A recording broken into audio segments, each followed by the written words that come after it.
Richmond going to do about the overreach of the federal government in terms of immigration? Immigration? Mm-hmm. That's a good question. You know, on the House side, and maybe we'll see some of this legislation again this year, there are a couple things we can do in the state, I should say.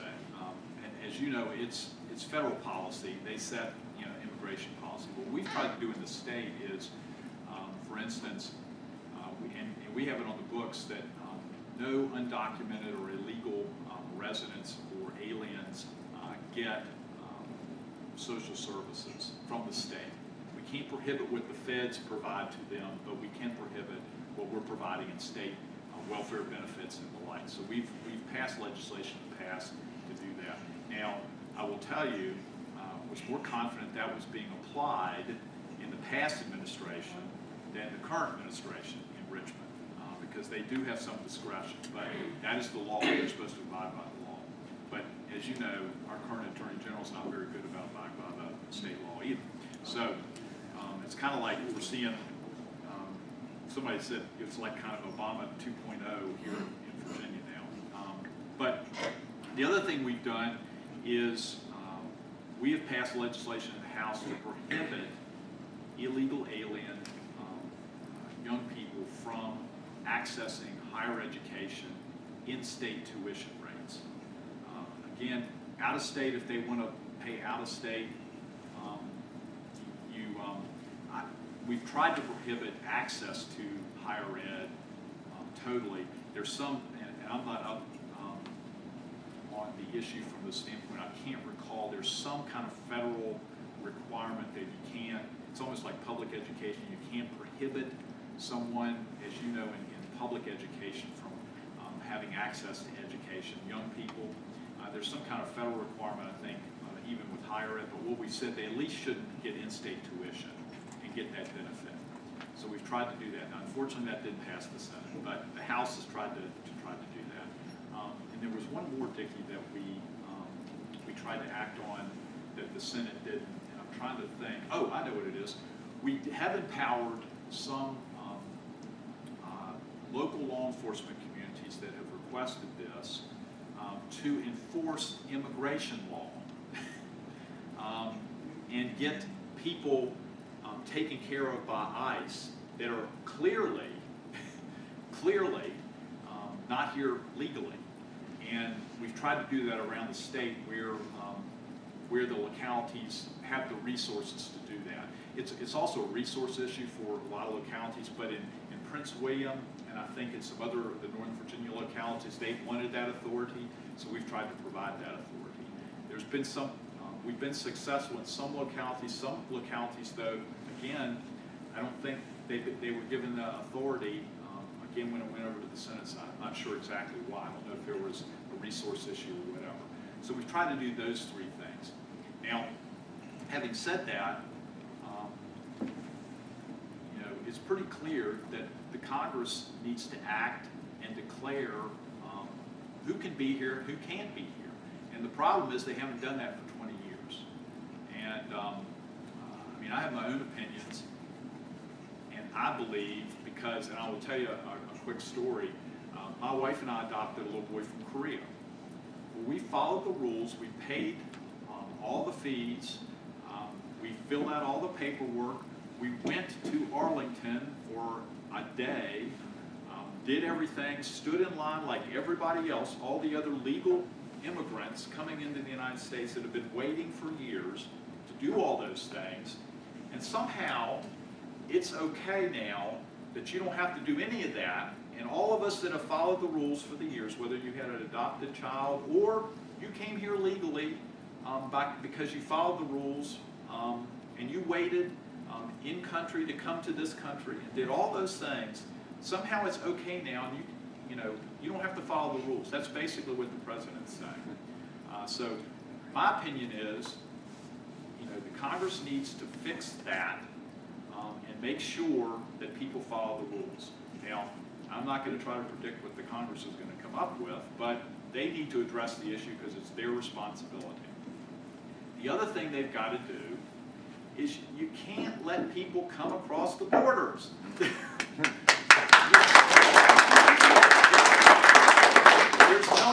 for people to follow the rules if you could just walk across or come into the country without anybody saying, well, you know you're not really supposed to be here. You don't have the proper credentials. You don't have the right visa. You don't have the, the right card, to come into the country. And again, I'm probably a little bit more adamant about that because I went through the process and experienced it firsthand for a 5-month-old little boy from Korea. And he's a U.S. citizen because we followed the rules. And thousands and millions of other immigrants have done that over the history of our country, and there's no reason that people shouldn't be able to follow the rules. So, hopefully that answers your question. Is there any estimate on just how many illegal aliens there are in the state? It varies, and we've tried to get a handle on that, Bruce. The problem is we know and can predict pretty much with the school-age kids how many of those kids we're pretty sure are probably not here legally because the schools know. But so we've gotten some indication from that. But there's not a running, authoritative figure because most of these people are just under the radar. Again, they're using illegal or improper or stolen identification information, or and these kids that their parents brought them here. I have a lot of sympathy for them. I understand their plight. It wasn't their fault, but it was their parents' fault that they didn't follow the rules. And yes, just like for my son, if I screw up, it's not his fault, but there may be a consequence that he may have to deal with because of some mistake I made. That's just part of the responsibility of being a parent. So, but it's very difficult, Bruce, to get a specific number. We've tried to estimate that, but it's never been specific enough to really, other than maybe some of the school-age numbers that we see. Very good. A couple different issues, and usually my focus is on the federal government, so I'll try to relate it to the state issue. I have a problem when the federal government tells us that we need to be concerned about the sovereignty of the Ukraine, and they're not concerned about our sovereignty at all, and they want to send our sons and daughters over to fight a problem in Europe that I think the Europeans at this point could solve between themselves. I'm a Russian history major, so I feel like I can speak to that.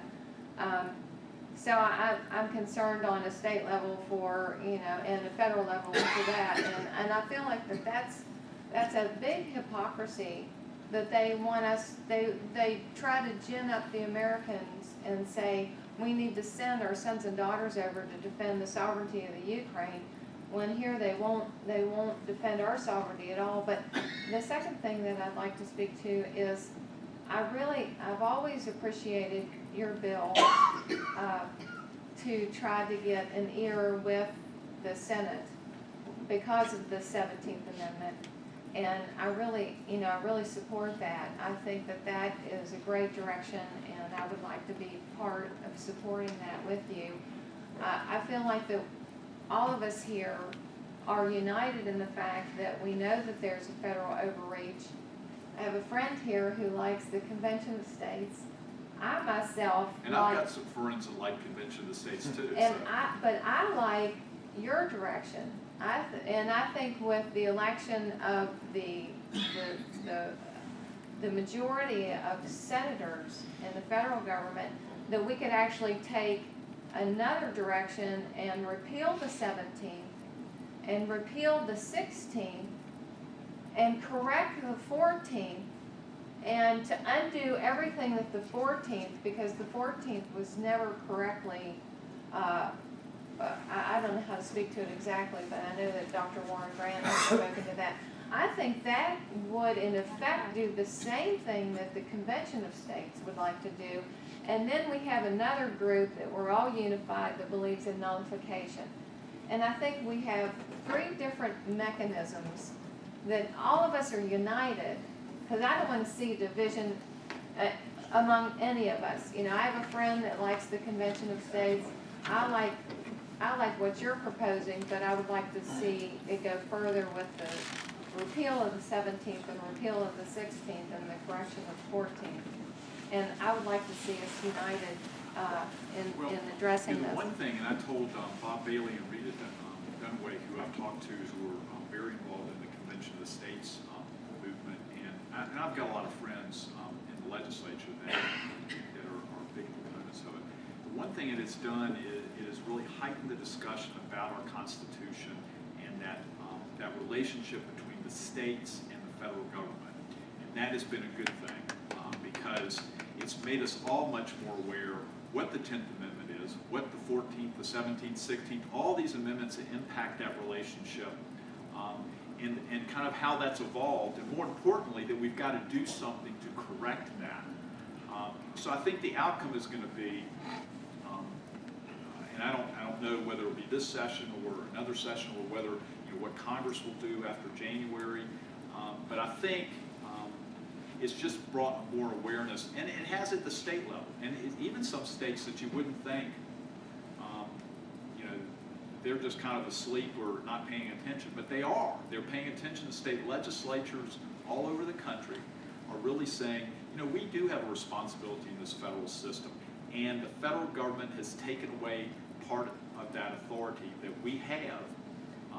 And unfortunately, state legislatures until this time have not really stood up for themselves. So I think that's the good thing about this whole discussion. And I think one way or the other, we're going to get consensus and move forward with some solutions. Again, I think we may see it acted in Congress, but I think state legislatures will move forward and coalesce on some things that we can do. So I think that is a good thing. Yes, sir, Rick. If I could throw in 2 cents. In the construction industry, there are 3 things that you can do to a building. One is you can restore it. That is what they did to Mount Vernon and so on. They took it back to its original intention and capabilities. Then you can renovate it. That is, put in insulation, upgrade the electricity, make it work better, that sort of thing. And then you can remodel it. And that's where you bring in the stainless steel countertops and, just throw out whatever was there originally and make it look whatever new way you want. Well, the 17th Amendment sort of fits into that last category.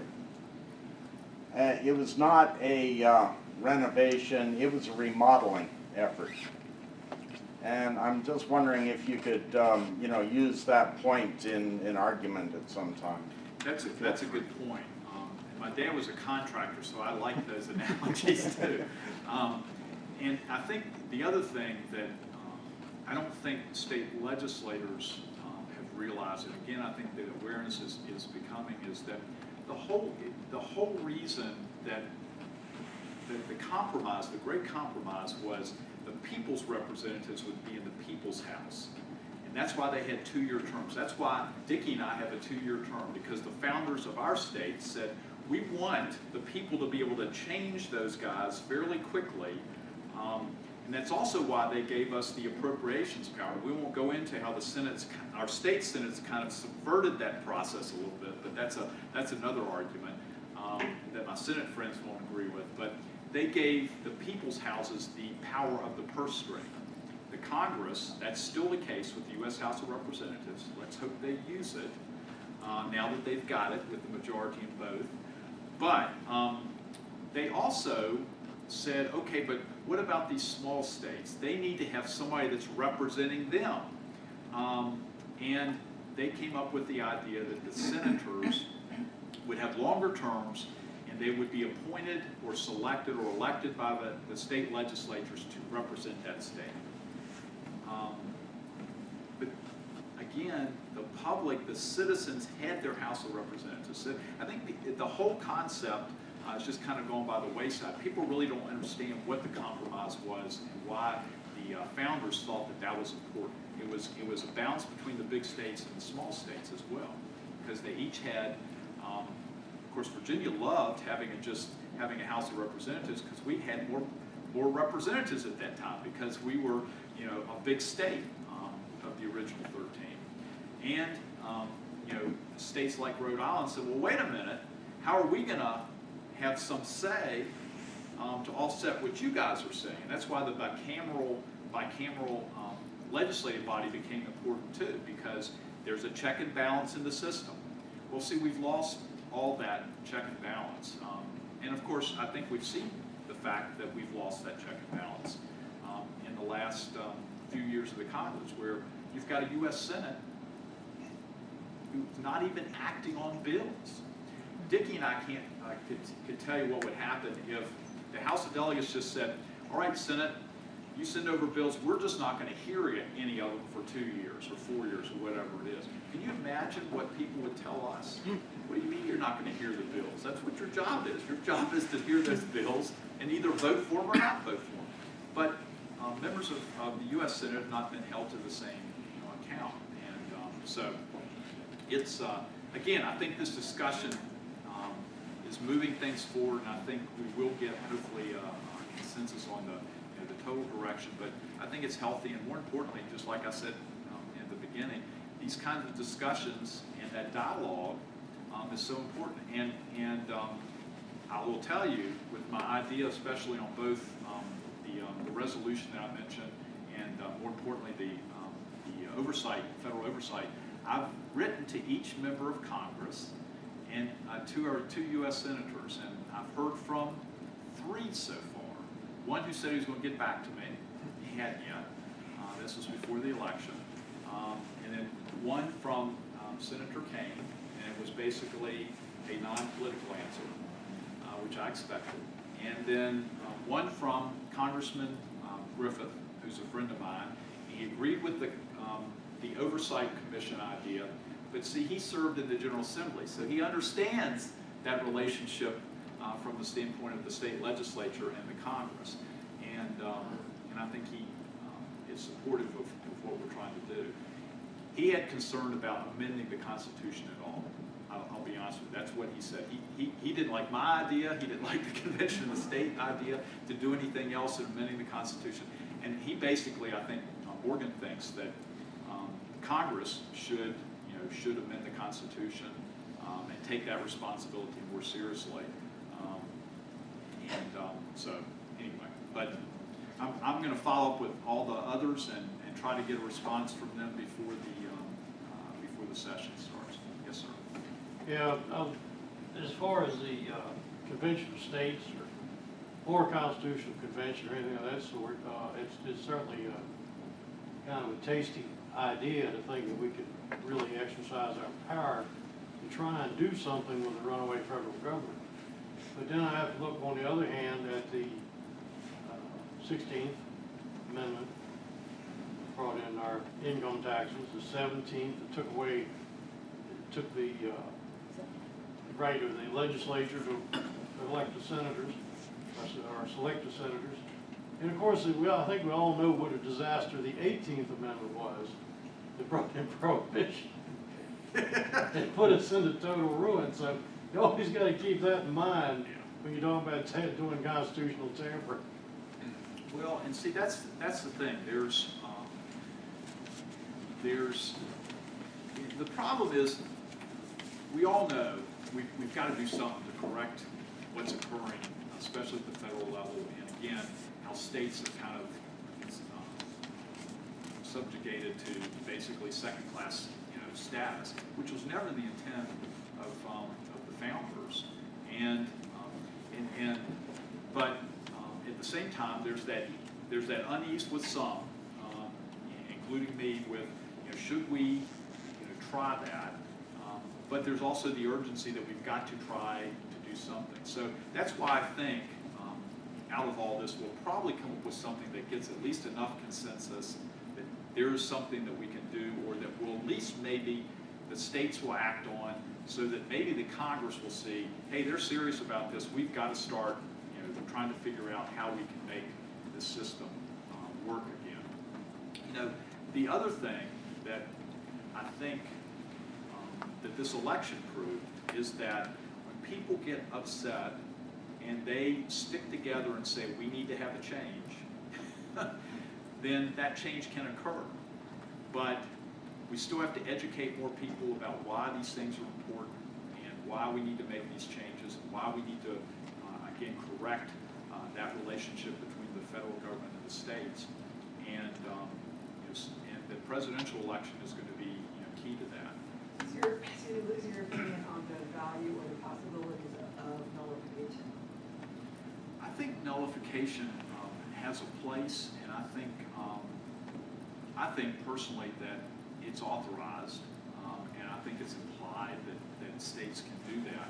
The problem is our federal courts and the way they've acted, and unfortunately, the other problem I will say politically is anytime you mention nullification, people say, well, we tried that during the Civil War, and yes, they did, and they were trying it for not only states' rights, but let's face it, a lot of the southern states, it was not just states' rights, it was because they were trying to protect the livelihood of indentured or slaves, servitude that they had, which none of us today believes that was a good thing, that was a good process, or in a country where you're supposed to be standing up for liberty and freedom, that should have been allowed. And even the founders struggled with that. You listen to or look at whether it's Washington or Jefferson or Madison, Monroe, any of those guys. But they still had them. and unfortunately, the founders were human just like anybody else, and they wanted to make money. And that's how in the South, they made money. But so everybody, anytime you mention that, it's like, well, you're in favor of something that's racist. I mean, that's what they try to do. That's what the other side tries to do. So I think what we've got to do is get, again, and this is another area that I'm trying to educate myself better on, because I know the things that I've read, I understand, and I think that nullification is something states can do, but I think we've got to do it, and we've got to handle it in a way so that we make it clear that this is why we're doing this. This is because the federal government has done something unconstitutional, or telling the state that they're doing something, they need to do something that's unconstitutional. And I think what we're really going to have to do is like a test, find something that we could do as a legal test case that the courts then could rectify and say, yes, states don't have to do these things when they're unconstitutional. And that would give us power and standing, just as you were saying, to show that they can't overstep their bounds. The problem, again, is how many people think the federal courts currently may do that?